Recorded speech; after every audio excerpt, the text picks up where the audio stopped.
하나님의 은혜 아니면 어떻게 우리가 예배 자리에 참여하고 성령의 인도하심이 아니면 어떻게 우리가 또 예배 자리에 참여하겠습니까? 오늘도 하나님께서 우리를 붙드시고 인도해 주심을 감사합니다. 우리 요한복음 말씀 특별히 표적을 통해서 예수님이 하나님의 아들 우리 주 그리스도이심을 또 예수님이 하나님이심을 증거하는 말씀들을 보고 있습니다. 다시 한번 또 돌이켜 볼까요? 첫 번째 기적이 뭐였죠? 요한복음 2장에 가나에서 열렸던 혼인잔치. 그것을 통해서 예수님은 어떤 분임을 증거했습니까? 예수님이 모든 것을 만드신 창조의 하나님이신 것을 증거하신 겁니다. 물이 포도주가 된 창조주 앞에 그 피조물인 물이 얼굴이 붉어진 그 사건이었던 것이죠. 4장에는 어떤 사건이 있었습니까? 두 번째 표적, 왕의 신하의 아들이 말씀으로 고침받은 사건이었습니다. 우리 주님은 말씀이 육신이 되어 오셨는데 우리 주님은 말씀 그것으로 역사하시는 것입니다. 그 다음에는 몇 장이었나요? 5장에 무슨 사건이었습니까? 세 번째 베데스다 연못에서 그 올해 38년 된 그 병자를 예수님이 고치셨습니다. 베데스다 연못을 믿음의 대상으로 삼고 그릇된 믿음의 삶을 살던 이들이 누가 진정한 믿음의 대상입니까? 누가 구세주입니까?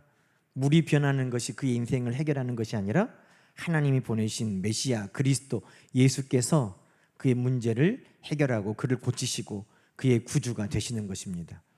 우리의 믿음의 대상이 누구인가? 그것을 요한복음 5장에서 베데스다 연못 거기서 우리에게 일깨워 주셨습니다. 네 번째, 다섯 번째 사건은 6장에 나옵니다. 6장에 어떤 일이었습니까?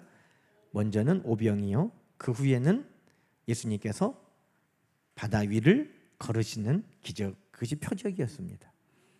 오병이어를 통해 예수님이 생명의 떡이라고 말씀하셨고 또 바다를 거니시는 것을 통해 모든 것을 다스리고 주관하시는 하나님이심을 증거했습니다. 오늘 이제 몇 번째죠? 오늘은 이제 여섯 번째, 나면서 맹인된 사람을 고치신 주님. 이것을 통해 예수님은 오늘 예수님이 하나님이심을 우리에게 또 어떻게 증거하시는지 오늘 말씀을 함께 보겠습니다. 오늘 본문 말씀 9장은 이렇게 시작했죠. 예수께서 길을 가실 때 날 때부터 맹인된 사람을 보셨다는 것입니다. 이 사람은 마치 사도행전 3장에 보면 성전 미문에 나면서부터 걷지 못하여 앉아서 구걸하던 사람처럼 이 사람도 구걸하던 사람이었습니다. 나면서부터 보지 못하니까 뭘 할 수 있습니까? 그래서 오늘 우리가 읽어본 말씀에 보면 8절에 이웃들이 전에 그가 거리는 것을 보았던 사람들이 이르되 앉아서 구걸하던 그 사람이 아니냐? 그러니까 어떤 사람은 그 사람 맞은 것 같기도 한데 또 어떤 사람은 비슷한지 아니야. 그때 그 사람은 걷지도 못하고 구걸했는데 이 사람은 지금 걸어다니잖아. 이렇게 이야기했다는 거예요. 어떤 분들이 저를 보면서 긴가민가 하는 분들이 있더라고요. 저분이 맞나? 아닌가? 내가 그입니다. 근데 이 나면서부터 지금 보지 못한 이 맹인이 보고 막 다니니까 사람들이 맞는 것 같기도 한데 아닌 것 같은데 비슷한 거지 아니야 맞아 막 이렇게 난리인 거죠. 그런데 예수님과 일행이 그 나면서부터 맹인된 그 사람을 보면서 제자들이 궁금했나 봐요. 뭐가 궁금했습니까? 그들은 생각하기를 어떤 고통스러운 일을 만나면 이건 죄 때문이다 이렇게 생각을 했습니다. 여러분도 혹시 그런 생각하세요? 어떤 어려운 일을 만나면 내 죄 때문인가? 아니면 우리 식구들 누구 때문인가? 죄인을 찾습니까? 어떤 어려운 일을 만나면 죄인을 찾습니까? 죄를 찾습니까? 아니면 이 일을 통해 행하시려는 하나님의 뜻을 찾습니까? 똑같은 것 같은데 달라요. 근데 이 제자들은 물어봅니다. 이 사람이 나면서부터 보지 못한 것은 분명히 죄 때문인 것 같은데, 그런데 나면서부터 맹인된 거 보니까 이 사람이 살다가 사고를 통해서 병으로 눈을 잃거나 사고를 통해서 눈이 뭘 찔려가지고 못 보았거나 그러면 이 사람 죄가 맞는 것 같은데, 나면서부터 못 보는 거니까 나면서부터 이 사람이 무슨 죄를 지었을까? 그러니 나면서부터 못 보는 것은 혹시 그의 부모 죄 때문은 아닙니까? 이 사람의 죄입니까? 부모의 죄입니까? 라고 예수님께 물어봤다는 것입니다. 2절에 그러죠. 여러분은 이 사람이 날 때부터 맹인된 것은 누구 죄 때문이라고 생각합니까? 죄가 아니면 왜 이 사람은 날 때부터 맹인되었다고 생각합니까? 혹시 하나님이 실수하셨을까요? 우리가 오늘 첫 번째 찬양하면서 신실하신 하나님은 실수가 많아요? 적어요? 없다고 찬양했잖아요. 하나님은 실수 때문에 이 사람을 맹인되게 한 것도 아니었습니다. 예수님이 이 사람이 맹인으로 태어난 이유를 말씀하고 계십니다. 이 사람이 맹인이 된 이유가 이 사람이나 그 부모가 죄를 지어서 된 것이 아니라 그를 통해서 하나님이 하시는 일을 나타내고자 하심이라. 하나님이 하시는 일을 이 사람을 통해 나타내고자 하심이라. 하나님이 하시는 일을 지금 예수님께서 이 사람에게 행하심으로 하나님은 이런 일을 행하신 분이구나 하는 것을 증거하도록 이런 일이 있었다고 말씀하고 있는 겁니다. 이 사람 좀 억울하겠죠. 그 이야기는 나중에 하고. 그렇다면 여러분, 지금 예수님께서 이 맹인된 사람에게 행하시는 일은 누가 하시는 일을 지금 하신다는 겁니까? 하나님이 하시는 일을 이 맹인에게 예수님이 행하신다는 것입니다. 예수님이 행하시는 일은 지금 누가 하시는 일이에요? 하나님이 하시는 일이라는 것입니다. 자, 그럼 여러분, 하나님이 하시는 일, 지금 예수님께서 이 맹인에게 하시는 일, 그건 뭘까요? 그것은 바로 5절 말씀 우리가 한번 읽어보십시다. 내가 세상에 있는 동안에는 세상의 빛이로다. 여러분, 하나님이 하시는 일, 그리고 지금 예수님께서 이 맹인에게 하시는 일은 뭡니까? 바로 빛을 비추시는 일인 것입니다. 하나님은 어떤 분이에요? 빛을 비추시는 분. 우리 주님은 지금 이 맹인에게 뭐하고 계세요? 빛을 비추시는 일을 하고 계시는 것입니다. 여러분, 하나님은 우리 인생을 빛을 비추시는 하나님이신 줄 여러분 믿습니까? 창세기 1장 시작하면서부터 하나님이 빛을 비추시는 하나님이라고 우리에게 말씀하고 계십니다. 창세기 1장 1절부터 말씀 여러분 보세요. 태초에 하나님이 천지를 창조하시니라. 땅이 혼돈하고 공허하며 흑암이 깊음 위에 있고 하나님의 영은 수면 위에 운행하시니라. 3절 함께 읽습니다. 하나님이 이르시되 빛이 있으라 하시니 빛이 있었고. 4절 빛이 하나님 보시기에 좋았더라. 하나님이 빛과 어둠을 나누사 하나님이 빛을 낮이라 부르시고 어둠을 밤이라 부르시니 저녁이 되고 아침이 되니 이는 첫째 날이니라. 아멘. 여러분, 하나님은 혼돈하고 공허하며 흑암이 깊은 그때 그곳에 하나님은 빛을 만드시고 빛을 비추셨습니다. 여러분, 우리가 그냥 이 말씀 읽을 때 혼돈하고 공허하며 라고 하는데, 오늘 이 혼돈하고 공허한 곳에 하나님께서 빛이 있으라 하신 그 사건을 오늘 이 맹인된 사람에게 이루어지는 일과 여러분 잘 비교해서 한번 들어보세요. 여러분, 창세기 1장 2절에 혼돈하고 공허하며 라는 이 혼돈하고 공허하며 흑암이 깊음 위에 있었다, 단지 깜깜한 것만을 말하는 게 아니에요. 그냥 단지 깜깜하면 흑암이 있었다라고만 해도 되죠. 그런데 이 흑암은 무엇과 함께 와요? 혼돈하고 공허하며 흑암이 가득했다고 지금 성경이 구체적으로 설명하고 있지 않습니까? 여러분, 이 혼돈이라는 창세기 1장의 히브리 단어는 토후라는 단어입니다. 토후. 이 토후를 성경에서는 뭐라고 많이 번역했냐면 황폐하고 황무지를 설명할 때 이 단어를 씁니다. 뭐라고요? 혼돈하다, 이 말이 뭔 뜻이라고요? 황폐하고 황무지와 같은. 그러니 이 토우라는 말에는 단순히 혼돈, 우리가 생각할 때 그냥 혼란하다, 혼돈스럽다가 아니라 목적과 방향이 없는 무질서하고 무의미한 상태, 그것을 혼돈이라고 했다는 것입니다. 무질서하고 목적이 없는 그런 상황, 그것이 혼돈이라는 거예요. 여러분, 이 맹인의 삶과 한번 비교해 보세요. 그에게 어떤 목적이 있었겠어요? 그에게 어떤 삶의 방향이 있었겠어요? 그런데 그곳에 하나님이 혼돈한 그곳에 빛이 있으라 말씀하셨다는 겁니다. 공원은요, 보후라는 히브리어인데 그것은 비어 있다는 것입니다. 비어 있어요. 하나님이 목적과 사명을 부여하기 이전의 상황을 성경은 비어 있다 그런 겁니다.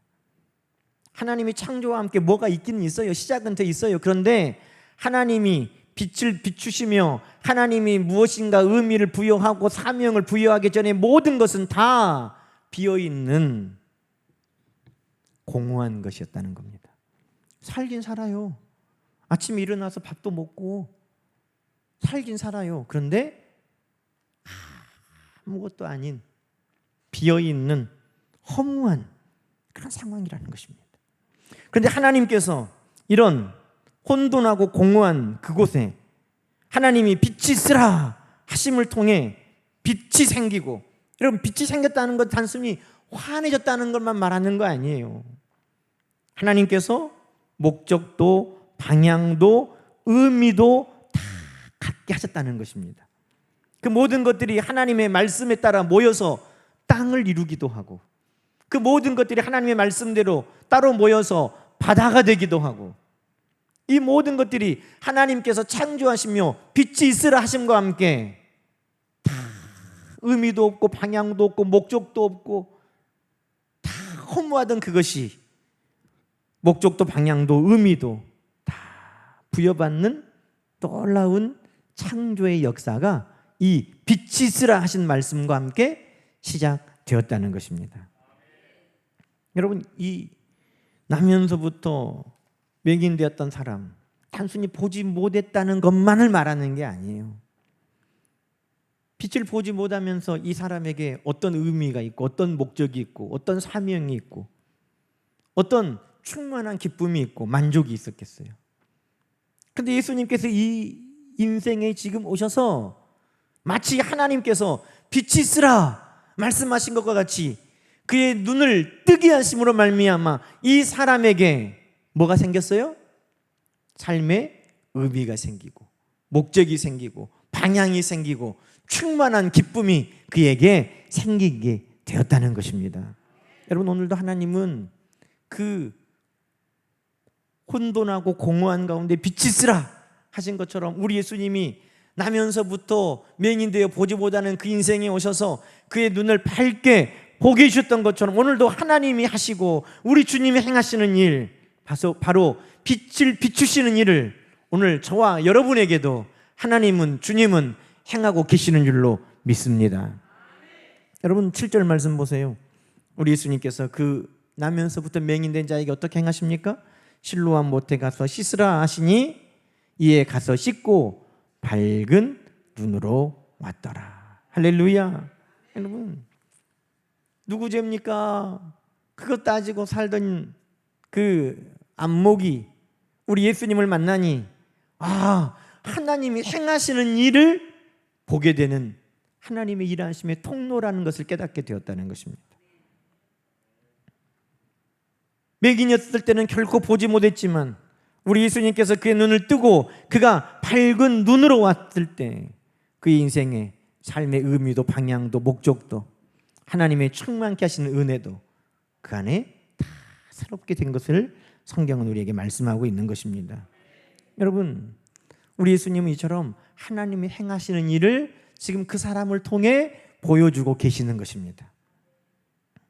그래서 예수님이 하나님이시고 예수님이 하나님의 아들이심을 지금 이야기하는 거죠. 두 번째, 하나님은 빛 가운데로 불러내십니다. 여러분, 하나님은 애굽의 흑암의 재앙을 내리실 때에도 그의 백성, 이스라엘 백성들이 있는 곳에는 어떻게 하셨죠? 말씀을 통해 확인해 봅시다. 출애굽기 10장 20절부터 말씀 함께 읽어보십시다. 여호와께서 바로의 마음을 완악하게 하셨으므로 이스라엘 자손을 보내지 아니하였더라. 여호와께서 모세에게 이르시되 하늘을 향하여 내 손을 내밀어 애굽 땅 위에 흑암이 있게 하라. 곧 더듬을 만한 흑암이니라. 이게 흑암이, 더듬을 만한 흑암이라는 것은 그냥 분간할 수 없는 깜깜한 흑암이라는 걸 말하는 거예요.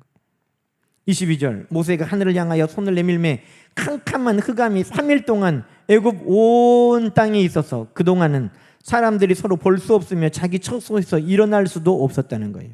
자, 그런데요, 그 말씀 뒤에 뭐라고 돼 있어요? 온 이스라엘 자손이 거주하는 곳에는 빛이 있었더라. 할렐루야.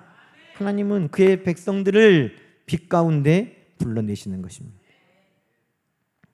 이스라엘 백성들을 애굽에서 불러내실 때에도 광야에서 하나님은 그 밤에 캄캄한 곳에 두지 않으셨어요. 하나님은 그 백성을 어디로 불러내세요? 어둠 가운데 불러내시는 것이 아니라 빛 가운데로 불러내시는 것입니다.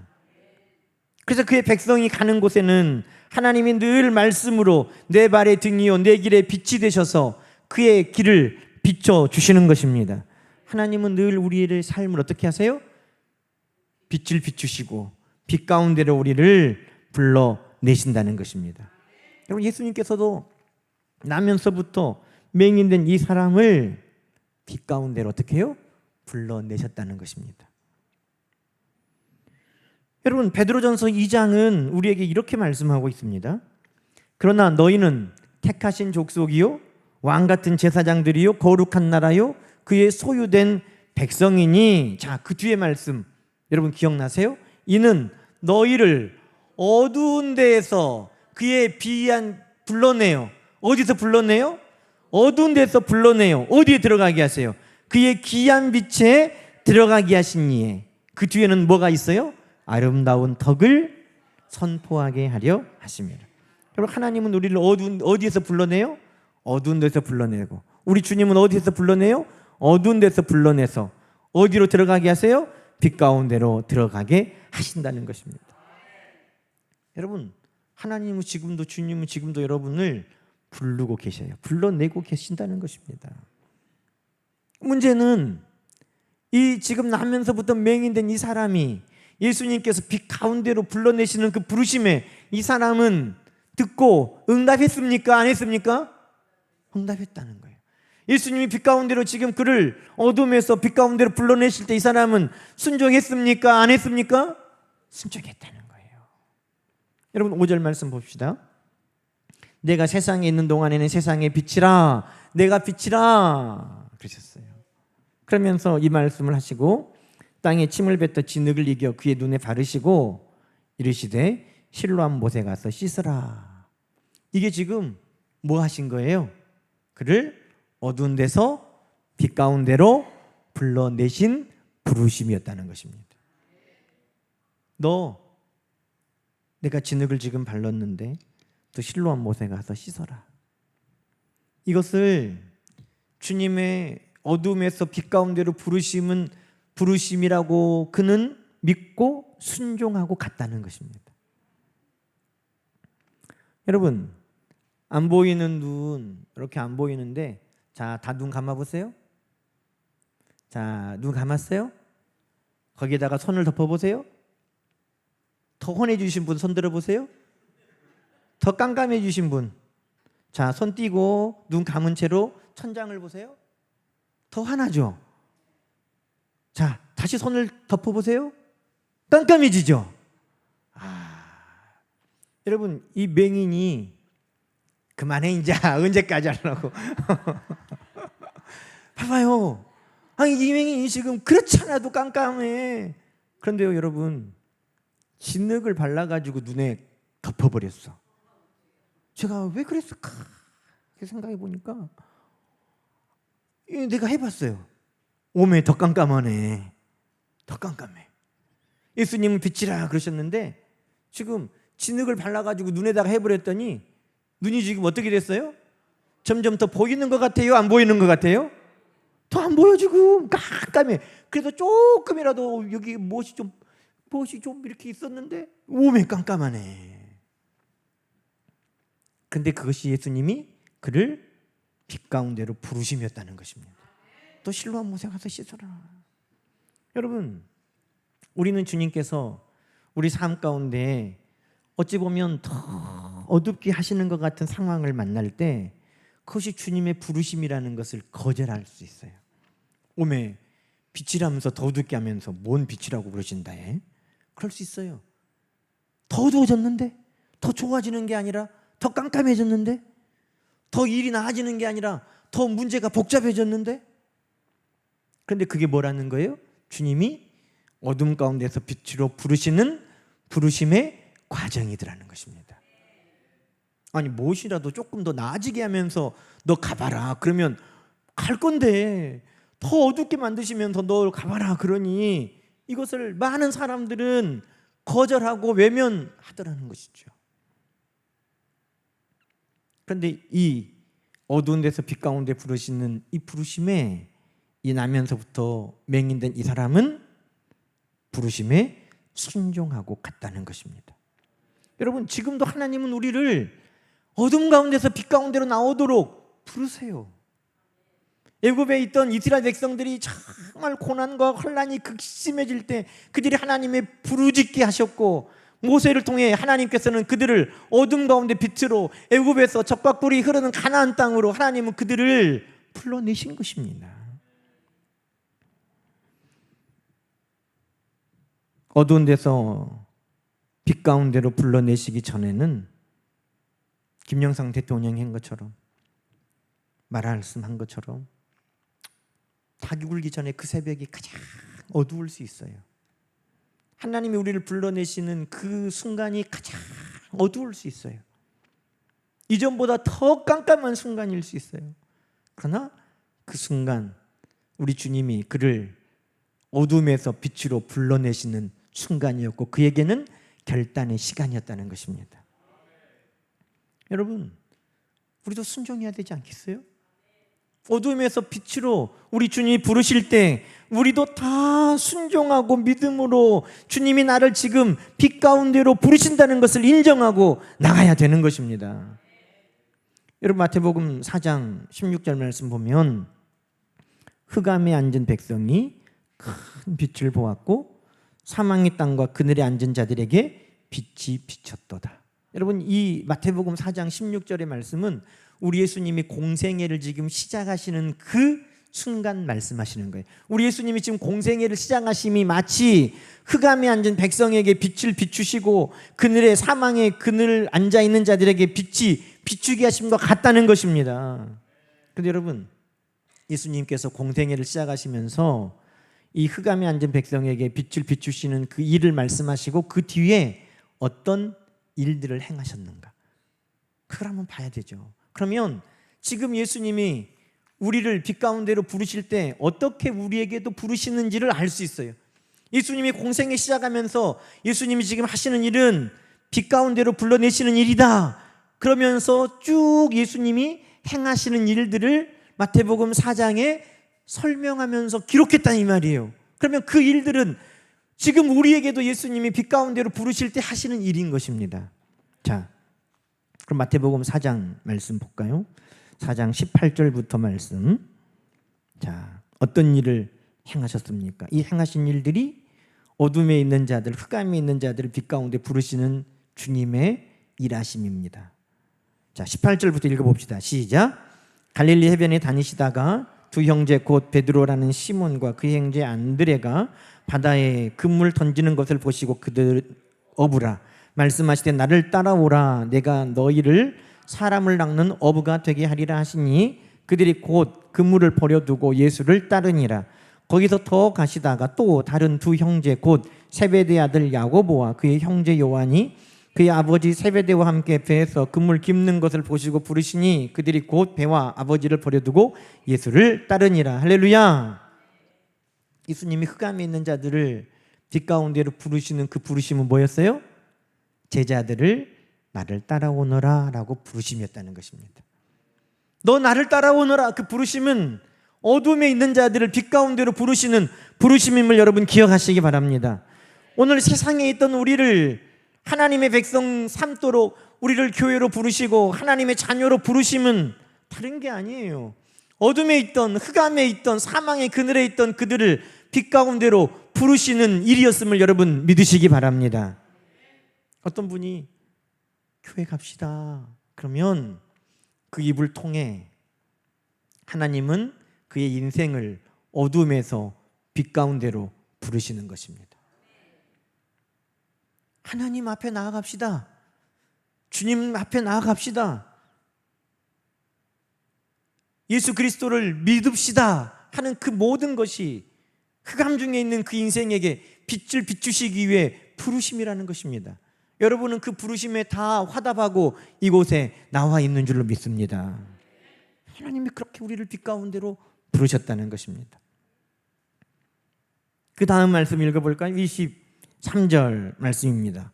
예수께서 온 갈릴리에 두루 다니사 그들을 회당에서 가르치시며 천국 복음을 전파하시며 백성 중에 모든 병과 약한 것을 고치시니. 할렐루야. 예수님께서 어둠에서 빛 가운데로 부르시는 일이 뭐예요?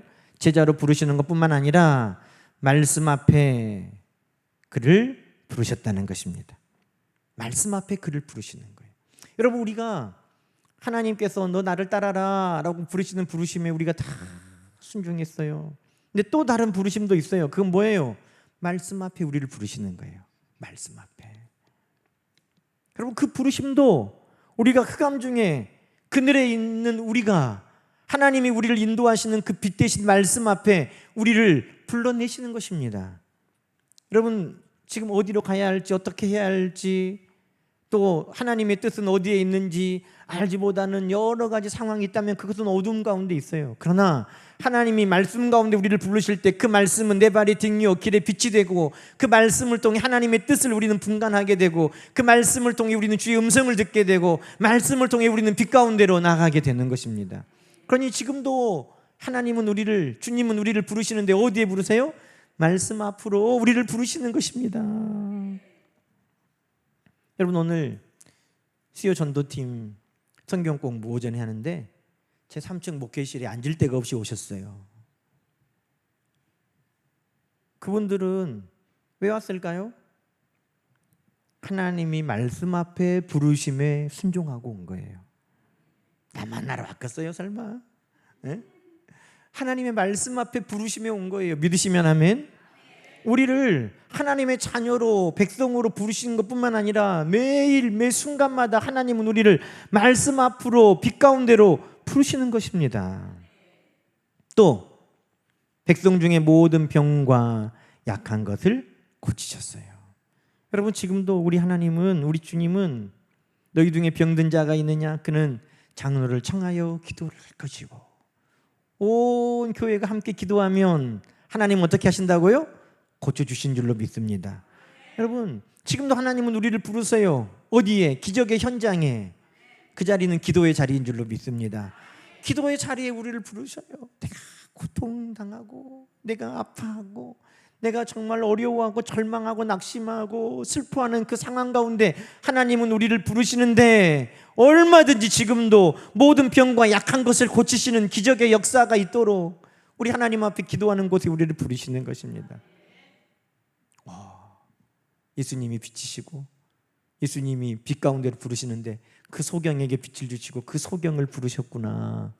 그것만 오늘 말씀을 통해 보는 게 아니에요. 그 예수님이 오늘 우리도 똑같이, 우리도 세상의 어둠 가운데 있던 우리를 하나님 앞에 빛 가운데로 우리를 부르셨고, 오늘도 우리를 매일 매 순간마다 말씀 앞에 또 기도의 자리에 우리를 빛 가운데로 우리를 불러 오시는 주님이심을 여러분 기억하시기 바랍니다. 그럼 여러분, 이 맹인에게만 주님이 지금 빛을 비추시고 빛 가운데 부르시는 게 아니에요. 지금 이것을 보는 모든 사람들, 심지어는 그것을 보고 비난하는 바리새인들, 그 모든 사람들도 지금 예수님은 이 일을 통해서 그들도 빛 가운데로 부르고 계시는 것입니다. 그런데 그들이 거절한 거예요.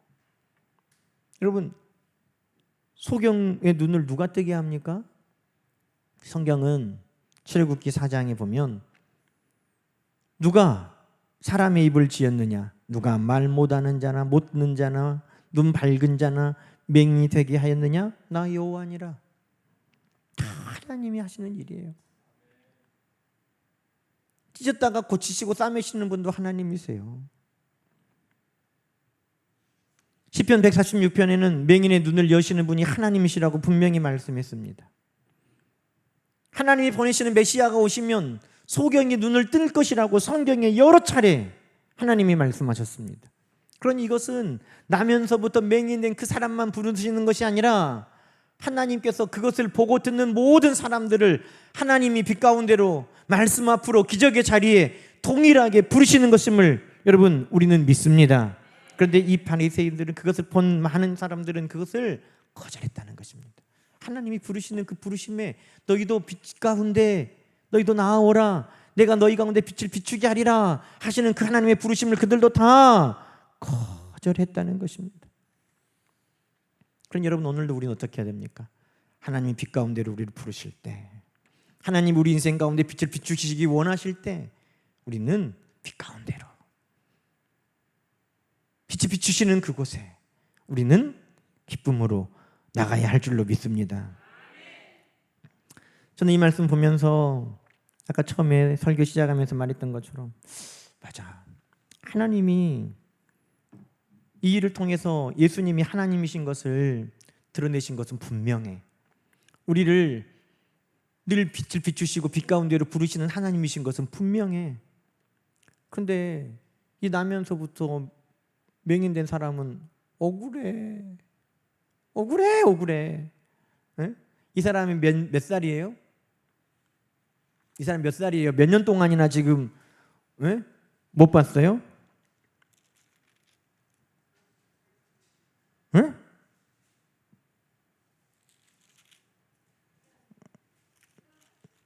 태어날 때부터 몇 살인가는 모르겠죠. 근데 그 부모가 23절 이하에 보면 말하기를 그가 장성하였으니 그에게 물어보소서. 그가 장성하였다고 하는 거 보면 그가 20세 이상으로 이제 최소한 20년 이상을 그가 못 보고 그렇게 있었던 거예요. 아니, 주님이 하나님이 행하신 일을 이렇게 딱 보여주는 그 하루, 정말 내가 빛이다, 내가 빛으로 불러냈다, 이걸 보여주시려고 그 사람은 지금 몇 년을 어두운 데서 살았어? 그렇게 할 사람 손 들어보세요.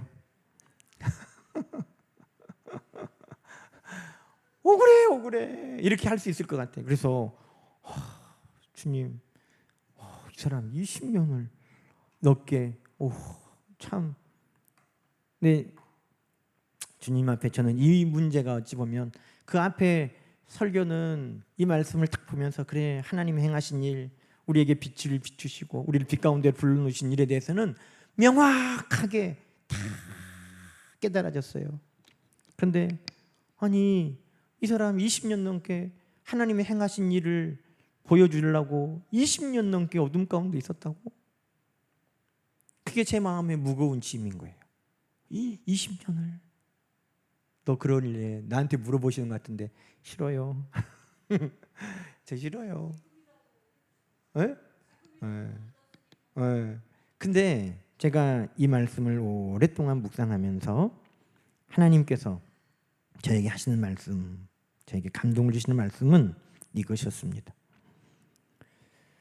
여러분, 우리 삶의 목표가 어디에 있는가에 따라 다르다고 말씀하시더라고요, 저한테. 너는 삶의 목표가 어디에 있는가에 따라 다르다.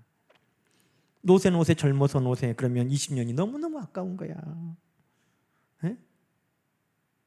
젊었을 때, 어렸을 때, 그 혈기왕성할 때 하고 싶은 것도 못하고 그냥 앉아가지고 이렇게 있으면 얼마나 억울하냐 말이야. 너 인생의 목표가 어디 있느냐에 따라 다시 봐라 그러시는 거예요. 우리 인생의 목표가 어디 있습니까? 예수님께서 사도행전 1장에 우리 인생의 목표를 정하셨잖아요. 오직 성령이 너에게 임하시면 너희가 권능을 받고, 우리가 성령 받기 전에는 몰랐어요. 우리 인생의 목표가 어디 있는지. 빛이 우리에게 비추기 전에는 우리는 혼돈하고 공허해서 우리는 의미도 목적도 방향도 알지 못했어요.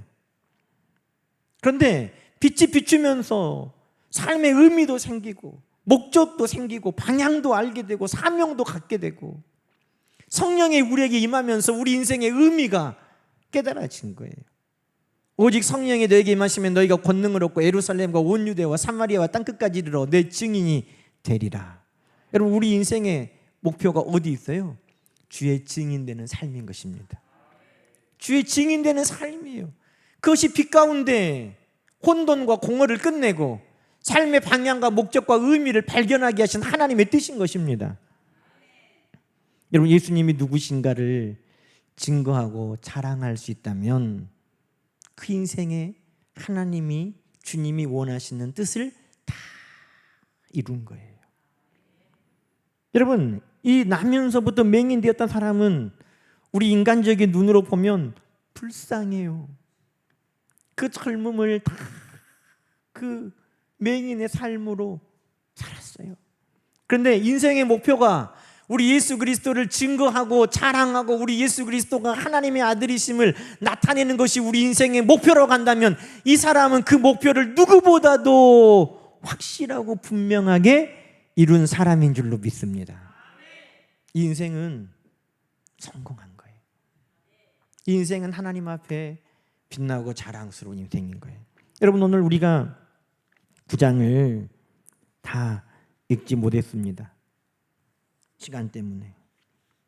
그런데 여러분, 이 사람이 예수 그리스도를 증거합니다. 자, 9장 말씀 우리가 군데군데 한번 읽어볼까요?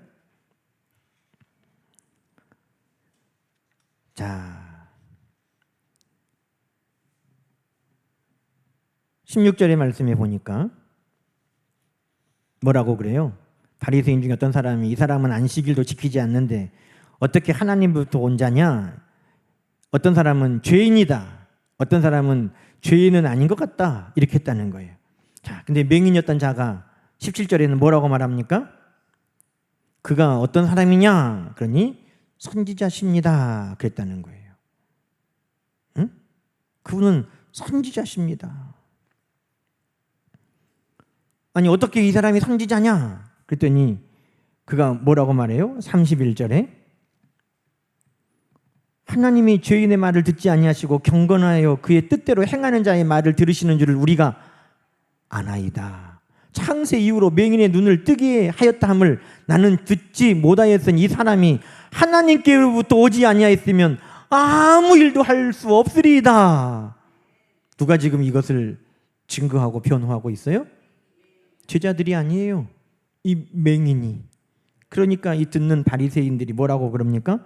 그들이 이르되 네가 온전히 죄 가운데 나서 우리를 가르치려고 하느냐, 이놈아 썩 물러가라 그랬다는 거예요. 이 사람이 지금 예수님은 선지자 아니실까요? 야, 이 사람이 어떻게 선지자냐? 그랬더니 하나님 보내신 자가 아니면 어떻게 이런 일을 행하실 수가 있겠습니까? 하고 있다는 거예요. 35절에 볼까요? 예수께서 그들이 이 사람을 쫓아냈다는 말을 들으셨더니 그를 만나서 이르시되 네가 인자를 믿느냐? 대답하여 이르되 주여 그가 누구시니까 내가 믿고자 하나이다. 예수께서 이르시되 내가 그를 보았거니와 지금 너와 말하는 자가 그이니라. 38절 이르되 주여 내가 믿나이다. 아멘. 여러분, 이 사람은 지금 예수 그리스도께서 하나님의 아들, 하나님이심을 증거하는 인생이 된 것입니다. 여러분, 하나님은 물어보시는 거예요. 우리 인생의 목표가 어디 있느냐?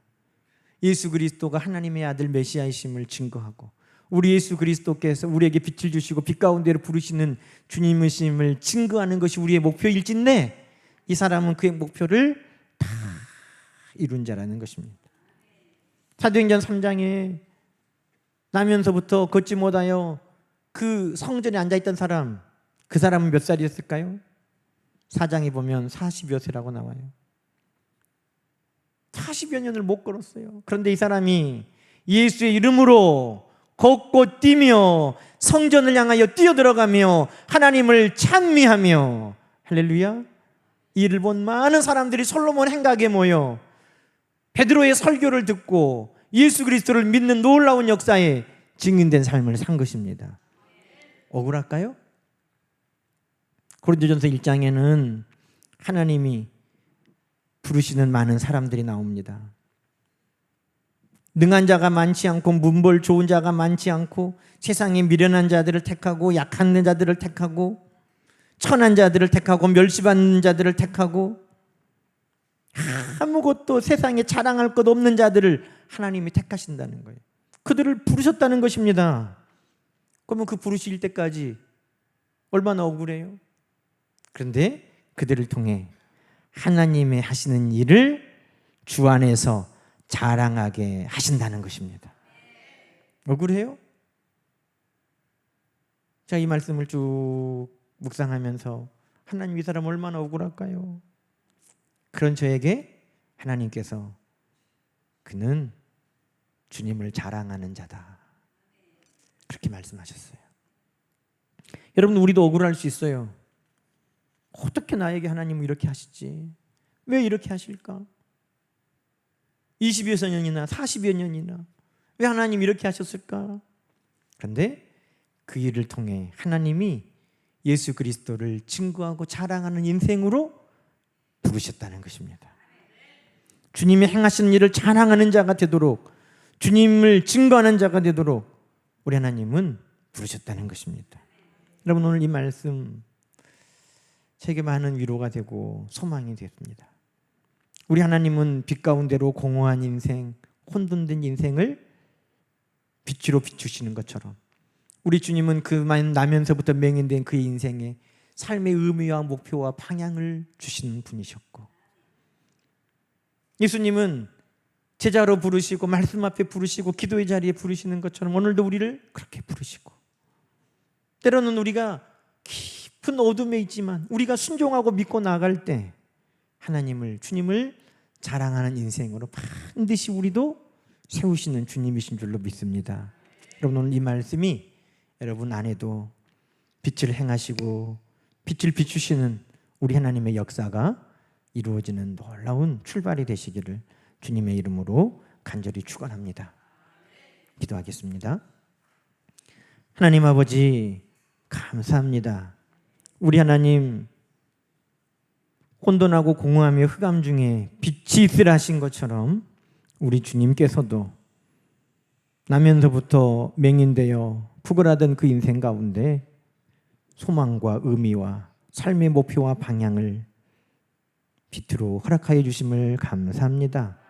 오늘 우리 모두 가운데도 저 어두운 세상 가운데서 우리를 불러주셨고 말씀 앞에 부르시고 기도의 자리에 부르시고 우리 가운데에도 빛을 비추시며 역사하시는 하나님이신 줄로 믿습니다. 오늘 우리 모두가 우리 하나님을, 우리 주님을 자랑하고 증거하는 인생 되도록 우리 하나님 역사하여 주시고 우리 하나님 앞에 그 삶의 아름다운 목표를 다 이루어가는 자들 되게 하시고 우리 하나님 간증과 기적의 주인공이 늘 되어 살게 도와주옵소서. 예수님의 이름으로 감사하며 기도하옵나이다. 이제는 우리 주 예수 그리스도의 은혜와 하나님 아버지의